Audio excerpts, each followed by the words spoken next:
Buenos días.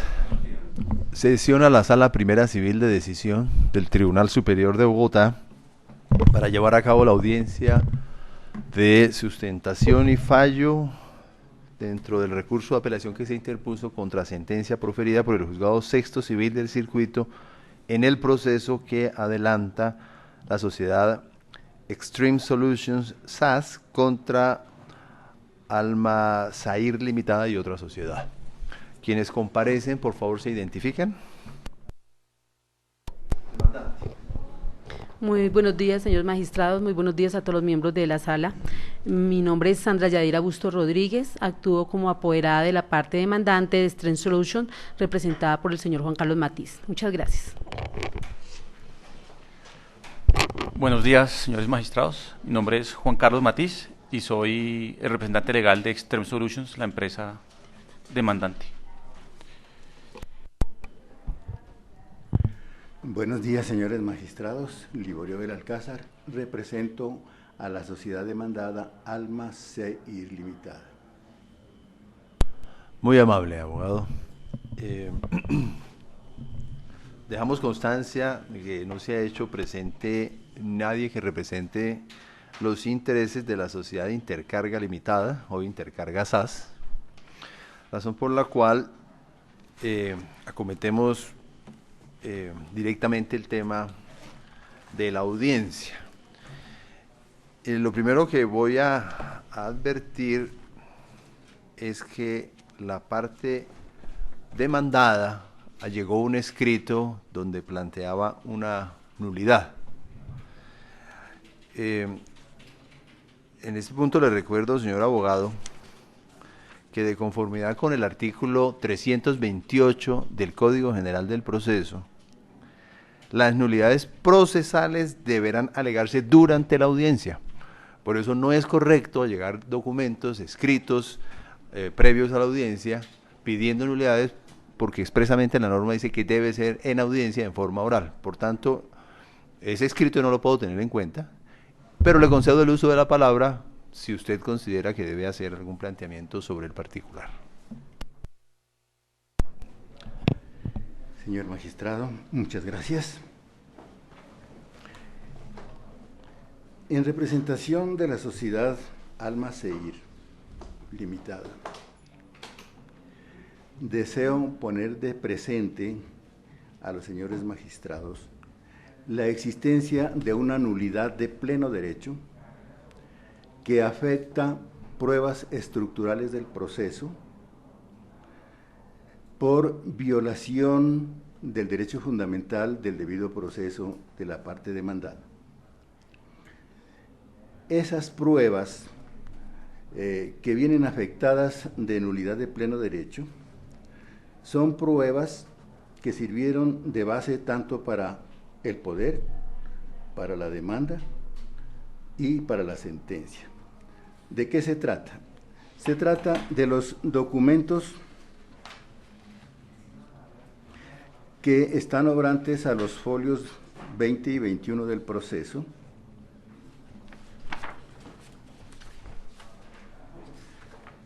que están identificados como guía aérea, letras S, Z mayúsculas, 4, E mayúscula, A mayúscula, 100, 81, 11. Documento que la demanda llama guía aérea. Otra de las pruebas afectada por la nulidad de pleno derecho es la identificada bajo el número 040064, identificada con los vocablos, al parecer en inglés, Commercial Invoice, y además los documentos obrantes de folios 26 a 52 del cuaderno principal, que si bien traen una serie de números que son de entendimiento universal, en su presentación y en su encabezamiento están en inglés. La razón de la nulidad de pleno derecho consiste en que dichos documentos no están en el idioma castellano, idioma de uso obligatorio en el proceso, como lo ordena el artículo 104 del Código General del Proceso. En el proceso deberá emplearse el idioma castellano. La otra formalidad que no cumplen dichas pruebas es que no se encuentran traducidas en cualquiera de las formas que está autorizando el artículo 251 del Código General del Proceso, ya sea por traducción del Ministerio de Relaciones Exteriores o por un perito nombrado por el tribunal o juzgado. Dichos documentos son violatorios del derecho fundamental del demandado al debido proceso, porque, conforme al artículo 29 de la Constitución Política, el demandado tiene derecho a ser juzgado con la plenitud de las formalidades, y las pruebas que se lleguen al proceso deben cumplir también con todas las formalidades legales, las cuales son de obligatorio cumplimiento, como todos lo sabemos, por tratarse de normas procesales de orden público. De allí que acuso yo de nulidad de pleno derecho las mencionadas pruebas. Ahora bien, dichos documentos son la base de la pretensión demandatoria y son las bases de la sentencia y también del poder mismo que otorgó la sociedad demandante, porque circunscribe la acción del apoderado a que se ponga de presente el incumplimiento del contrato contenido en la guía aérea que se identifica como ya lo he señalado. La demanda, en la primera de sus pretensiones, textualmente solicita que se declare el incumplimiento del contrato contenido en dicho documento. Y por supuesto, la sentencia de primera instancia acoge favorablemente las pretensiones de la demanda con base en dichos documentos, lo que significa que los apreció y les dio valor pese a la expresa prohibición del Código General del Proceso de apreciar aquellos documentos que no estén en el idioma castellano, y por supuesto que si están en el idioma extranjero deben estar formalmente traducidas en cualquiera de las modalidades que autoriza dicha norma procesal. Dicho esto, de entrada, entonces me dedico ya ahora a sustentar los motivos de inconformidad, los reparos que en su momento expuse contra la sentencia. Abogado, ¿Sí? como ha planteado una nulidad, vamos a tramitar la nulidad. Después le daré el uso de la palabra para la sustentación. De la nulidad que se ha propuesto, entonces, le corro traslado a la parte demandante. Si tiene alguna reflexión sobre el particular, abogada. Gracias, su señoría. Pues aquí no me cabe más, doctor, que manifestarles que no estamos de acuerdo con la parte demandante en que se le dé el trámite a la nulidad respecto de lo que usted manifestaba al inicio, que no es el momento procesal. Además, nuestro Código General del Proceso trae taxativamente las nulidades y dentro de ellas no está contemplada la que el doctor aquí nos expone, además que manifiesta en una de sus apartes que todo acto que no encuentre conforme a la ley y que no se tramite como recurso dentro del proceso, pues se hará por subsanada. Entonces, en este evento, señorías, yo solicito que no se tenga en cuenta el trámite de este incidente de nulidad. Gracias. Muy amables. Para resolver el tema planteado, la nulidad que se ha formulado, lo primero que señalo es que, contrario a lo que dice la parte demandante, la nulidad de pleno derecho por violación del debido proceso en relación con los medios probatorios sí es motivo de nulidad, lo establece el artículo 29 de la Constitución Política y los artículos 14 y 164 del Código General del Proceso. La misma Corte Constitucional, aunque en vigencia del Código de Procedimiento Civil, precisó que además de los motivos de nulidad previstos expresamente en la ley, también la nulidad de la prueba por violación del debido proceso era motivo de invalidez. Por eso le di el trámite respectivo. Sin embargo, abogado, la nulidad de pleno de la prueba por violación al debido proceso se configura cuando se trata de pruebas ilícitas. Es decir, pruebas que violan derechos fundamentales.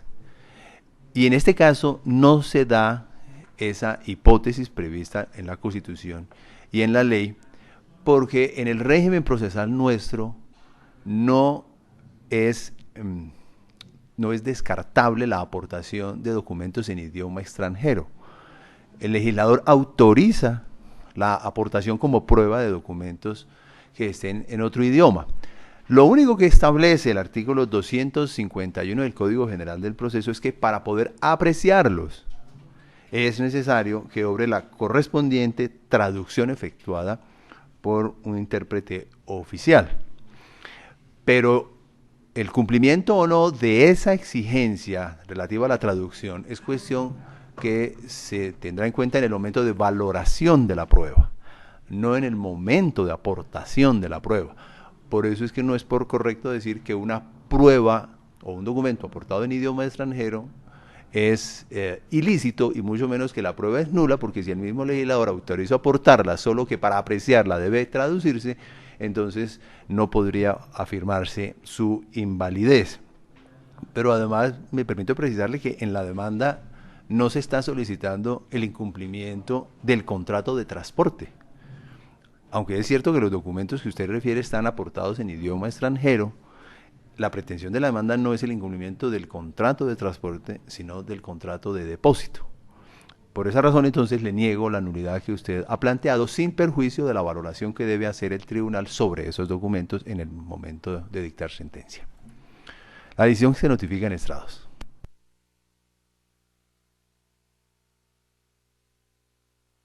Muy bien, no habiendo reproche contra la decisión, le concedo entonces, abogado, el uso de la palabra para que haga sustentación del recurso. Prosiguiendo en la sustentación del recurso, o mejor, procediendo a la sustentación del recurso, uno de los reparos que formulé al momento de ejercer el recurso de apelación fue el de haber hecho una condena en forma solidaria cuando la demanda no lo pidió en ninguna de sus partes. De manera que, como quiera que la solidaridad tiene unas fuentes muy concretas, o el acuerdo de voluntades de las partes o la ley, en el presente caso, el despacho de primera instancia pues se excedió en lo que en las peticiones de la demanda. La demanda nunca pidió condena solidaria, luego no se trata de una obligación de esta naturaleza, sería si acaso una obligación conjunta de sujeto plural, pero no es obligación solidaria. El segundo reparo que en esa oportunidad formulé es la de que Almacir Limitada no es parte del contrato. La propia demanda está mencionando de un contrato celebrado con Intercarga Limitada en ese momento.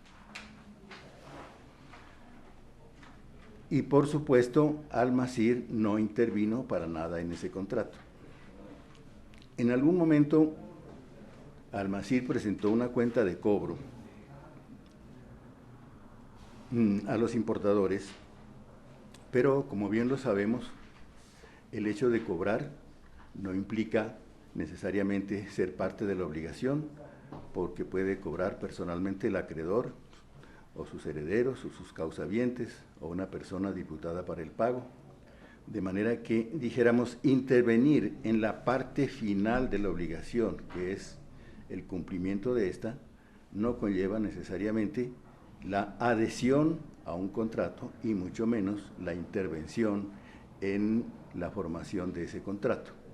Por esa razón, expuse que uno de los motivos de mi inconformidad es el que se haya vinculado a la sociedad Almacir Limitada como parte del contrato, cuando es apenas un tercero, que, como lo sabemos, por el efecto de la relatividad de los negocios jurídicos, a él no lo puede afectar ni favorecerlo tampoco. Igualmente se expuso la inexistencia de la obligación respecto de Almacir Limitada. Bueno, esa excepción de inexistencia de la obligación respecto a él, pues tiene el mismo fundamento que acabo de exponer, en el sentido de que él es un tercero. Pero quiero aprovechar esta oportunidad para exponer que el juez omitió hacer caso omiso de su facultad oficiosa de declarar la existencia de una excepción cuya existencia está palmariamente demostrada en el proceso. Esa excepción es el hecho de un tercero. Tanto actor como demandados hablan de que hubo un hurto, el cual pusieron en conocimiento de las autoridades competentes para su investigación. Inclusive se da cuenta de que hubo acciones de la Fiscalía en el sentido de capturas y detenciones, pero lo palmario ahí es que ocurrió el hecho de un tercero, ajeno a ambas partes, y tanto el uno como el otro, demandante como demandado, lo reconocen, que hubo un hurto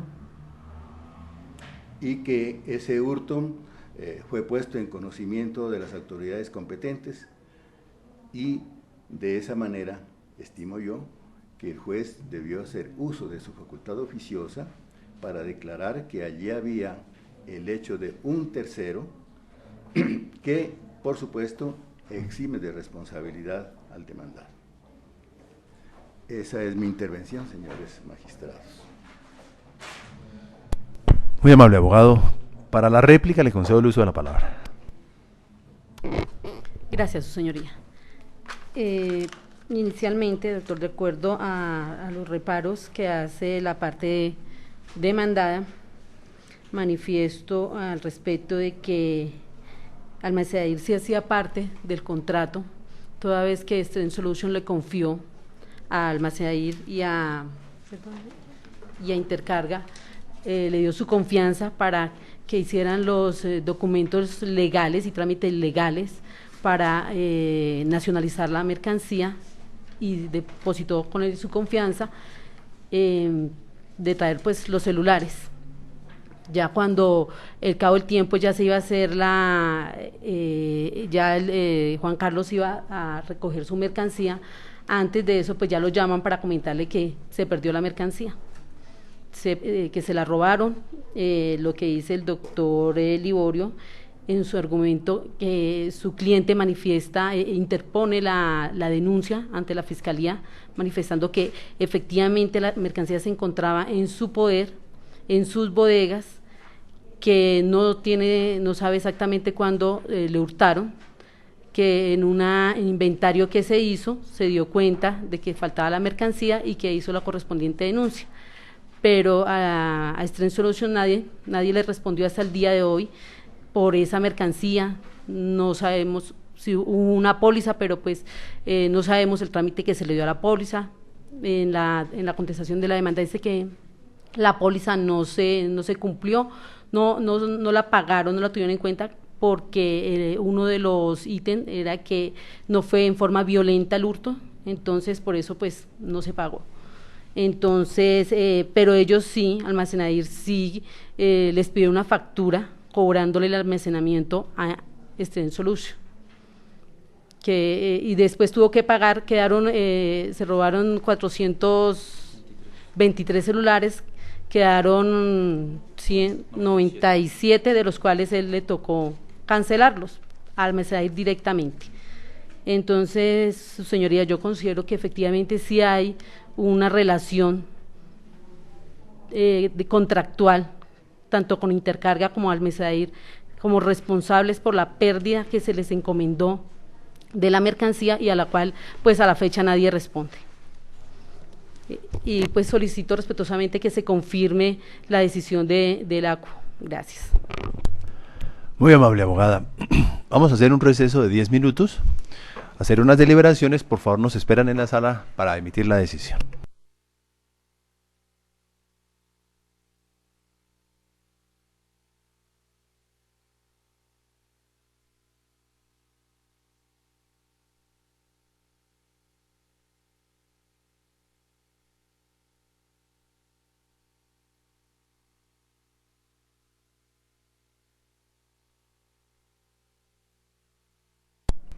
Listo.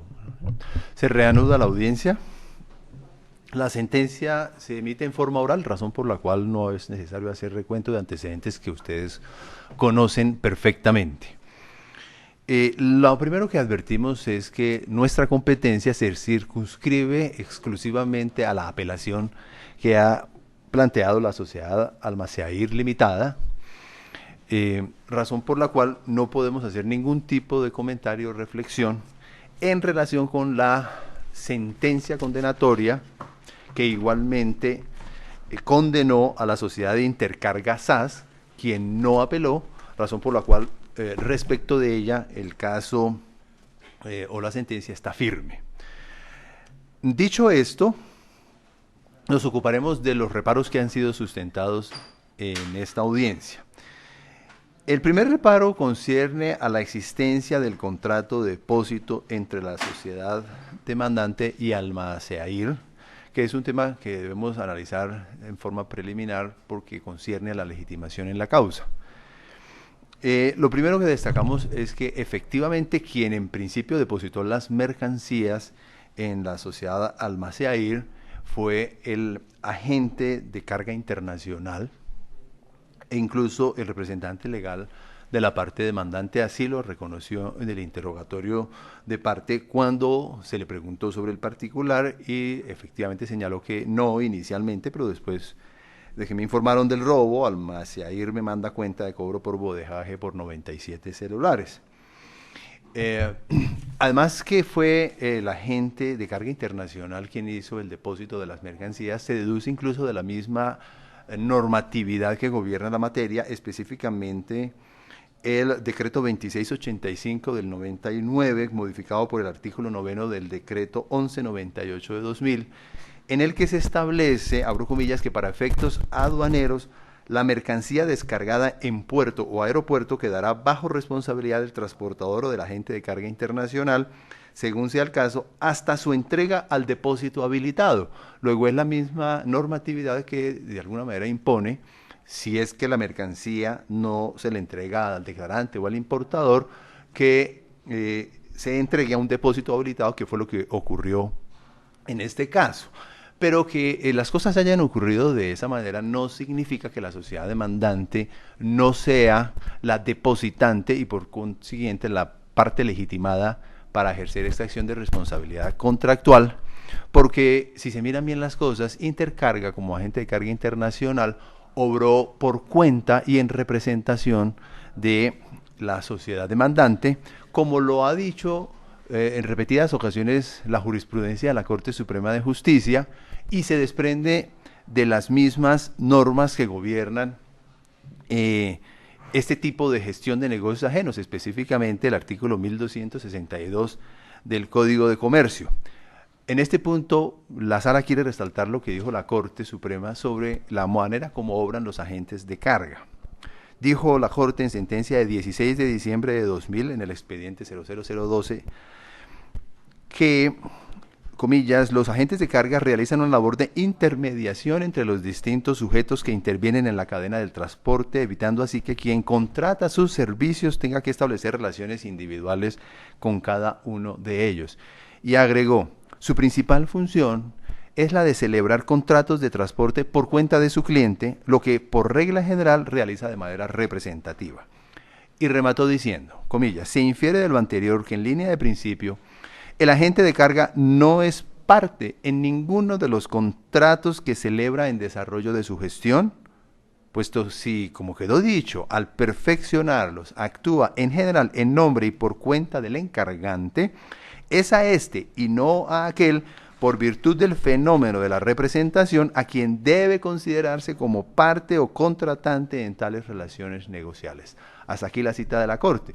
Por consiguiente, es necesario entender que Intercarga, al dejar en depósito la mercancía en Almaceair Limitada, obró por cuenta y en representación de Extreme Solutions SAS, razón por la cual está legitimada para pretender la indemnización de los perjuicios con fundamento en la responsabilidad contractual que planteó, máxime y se considera que según la factura de venta número 5606 de 27 de julio de 2011, que obra al folio 16, a quien se le facturó el precio del depósito finalmente fue a esta sociedad Extreme Solutions SAS. Razón por la cual este reparo en particular, que de alguna manera tocaba con la celebración del contrato y la legitimación en la causa, no es aceptado por la sala. Bien, dicho esto, en lo que concierne a la solidaridad, la sala anticipa que le dará la razón a la parte recurrente, porque en efecto, en materias de derecho privado, la solidaridad tiene tres fuentes básicas, que son la ley, el testamento y el contrato. Y en este caso, aunque el artículo 825 del Código de Comercio establece una presunción de solidaridad en los negocios mercantiles, es absolutamente claro que la solidaridad solo puede predicarse cuando existe pluralidad de sujetos respecto de una misma obligación. Y en este caso lo que tenemos es que existió un contrato entre la sociedad demandante y la demandada Intercarga SAS, es un contrato de agenciamiento de carga, y existió otro contrato, el de depósito, entre la sociedad demandante, como acabamos de explicarle, y la sociedad Almaceair. Se trata de negocios jurídicos diferentes, aunque conexos, pero que dan lugar a obligaciones igualmente disímiles. Luego, si son obligaciones diferentes, nacidas de negocios jurídicos distintos, no es posible afirmar que existe solidaridad entre los dos demandados, razón por la cual la sala hará la modificación para excluir de ese numeral tercero de la sentencia apelada el vínculo de solidaridad. El último reparo que se hace es el relativo a que el juez debió declarar de oficio que hubo un hecho de un tercero. En este punto, lo primero que destaca la sala es que, de conformidad con el artículo 1171 del Código de Comercio, el depositario responde por la custodia y la conservación de la cosa. Es más, el legislador establece una presunción de culpa de ese depositario, considerando la ley que el depositario responde hasta por la culpa leve, es decir, esa culpa que se produce cuando no se actúa como un hombre diligente obra en sus propios negocios. Por consiguiente, para poder desvirtuar esa presunción de culpa del depositario, debió la parte demandada alegar que existió una causa extraña. Esa causa extraña podría ser una fuerza mayor, caso fortuito, el hecho de un tercero, o, como lo dice el artículo 1196 del Estatuto Mercantil, una culpa grave del propio depositante o de sus empleados, visitantes o acompañantes, o la naturaleza o vicio de la cosa. Pero en este caso no existe en el proceso ninguna prueba que permita afirmar que existió una causa típicamente extraña.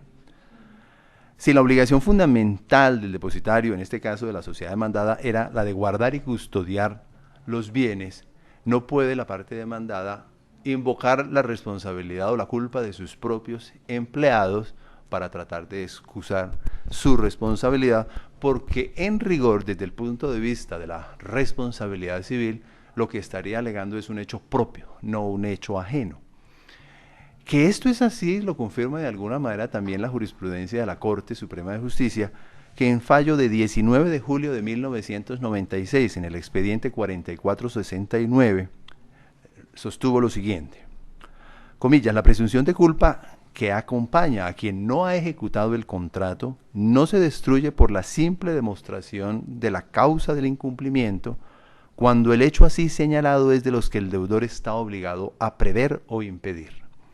Por ejemplo, el robo y el hurto son hechos que se pueden prever y evitar con solo tomar las precauciones que indique la naturaleza de las cosas. Aquí se cierran las comillas de la Corte, a lo que le agrega el tribunal que mucho menos se podría agregar el hurto de bienes si fue eventualmente cometido por los propios empleados del depositario, que fue lo que se afirmó incluso en la denuncia que presentó la propia sociedad demandada ante la Fiscalía General de la Nación, en la que incluso señaló que era sobre sus empleados, comillas, entre quienes debe recaer sospecha. Por eso la sala no acoge tampoco este reparo, y como no se hizo ningún otro reparo, ni se desarrolló ningún otro reparo, en principio a esto se limita el tribunal. Ahora bien, al revisar la sentencia, el tribunal encuentra que existió un error aritmético en el momento de cuantificar la condena, especialmente por el lucro cesante, porque la propia demanda dice que el costo de los celulares fue de 91.192 pesos, los cuales aspiraba a vender a 517.240 pesos. El lucro cesante aquí fue establecido con miramiento en esta cifra de 517.240 pesos, que se multiplicó por los 423 celulares, lo que arrojó la cifra que generó la condena. Pero con los mismos datos suministrados en la demanda, debió repararse en que de ese valor de enajenación final tenía que deducirse el costo de la mercancía, es decir, los propios 91.192 pesos, razón por la cual la utilidad esperada era, en rigor, según una operación aritmética simple que se deduce de los propios datos de la demanda, 426.048 pesos, que multiplicado por 423 celulares que fueron sustraídos, arroja una cifra de 180.218.304 pesos, razón por la cual el tribunal, oficiosamente, porque los errores aritméticos se deben corregir oficiosamente, hará también esa reducción de la condena. Por las razones que aquí se han expuesto, el Tribunal Superior de Bogotá, en Sala Primera Civil de Decisión, administrando justicia en nombre de la República de Colombia y por autoridad de la ley, modifica el numeral tercero de la parte resolutiva de la sentencia proferida el 22 de marzo de 2018 por el Juzgado Sexto Civil del Circuito de la Ciudad dentro de este proceso, el cual quedará así. Tercero, condenar a Almaceair Limitada e Intercarga SAS a pagarle a Extreme Solutions SAS la suma de 38.574.216 pesos por concepto de daño emergente y 180.218.304 pesos por concepto de lucro cesante, pago que debe realizarse dentro de los 10 días siguientes a la ejecutoria de esta providencia. Se confirman los demás apartes del fallo apelado. Se condenan costas del recurso a la parte recurrente, pero reducidas en un 30% a la prosperidad parcial del recurso. La decisión queda notificada en estrados.